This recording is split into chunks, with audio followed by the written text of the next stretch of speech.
Across medieval Europe, castles were designed not only to impress and defend, but also to terrify. Beneath their great halls and stone battlements often lurked some of the darkest places imaginable, bottle dungeons.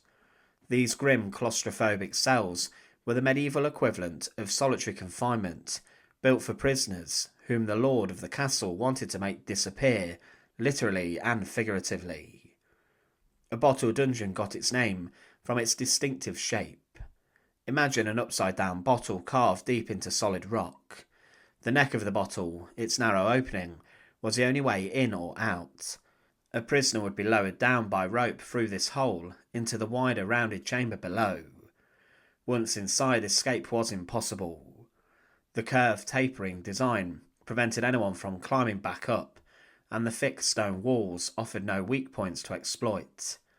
These chambers were usually cut into the bedrock of a castle's keep, or built beneath thick defensive towers. Many were lit only by a small shaft or ventilation hole, if that. Some, like the infamous Bottle Dungeon at Stirling Castle in Scotland, were entirely dark and airless, their only access a trapdoor in the ceiling. Others, such as the one beneath Newark Castle, also in Scotland, opened directly into the river, allowing waste and occasionally bodies to be washed away by the tide. The purpose of these dungeons wasn't merely imprisonment, it was punishment, isolation and humiliation. Unlike higher status captives, who might be held in a comfortable room or tower chamber, those sent to a bottle dungeon were usually common criminals, rebels or political enemies, whom the castle's lord wanted to torment or forget. With no light, no bedding, and minimal food or water, survival in one of these pits was uncertain. Prisoners were often left to die of starvation, exposure, or madness. Archaeological evidence and written accounts reveal that many of these chambers were barely large enough to sit upright in. Some were little more than 6 feet deep, their floors damp and uneven, their walls slick with moisture. The small size and isolation amplified the psychological torment. In winter, they were freezing, in summer, suffocating. The stench of rot and human waste made them unbearable. In some cases, bottle dungeons also doubled as oubliettes, a French word meaning to forget. In these, prisoners weren't meant to be released at all. Once a trapdoor was closed, the person inside was forgotten, left to die slowly in darkness.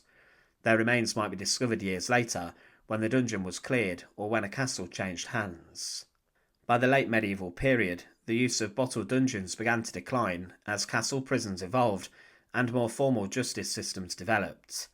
But their legacy endured. Many still survive today, haunting reminders of a brutal age. Visitors to castles like Stirling, Newark and York can peer down through these narrow openings and imagine the horror of being trapped below, with only the echo of your own voice for company. In essence, bottle dungeons were a cruel but effective form of control, architectural impressions of absolute power.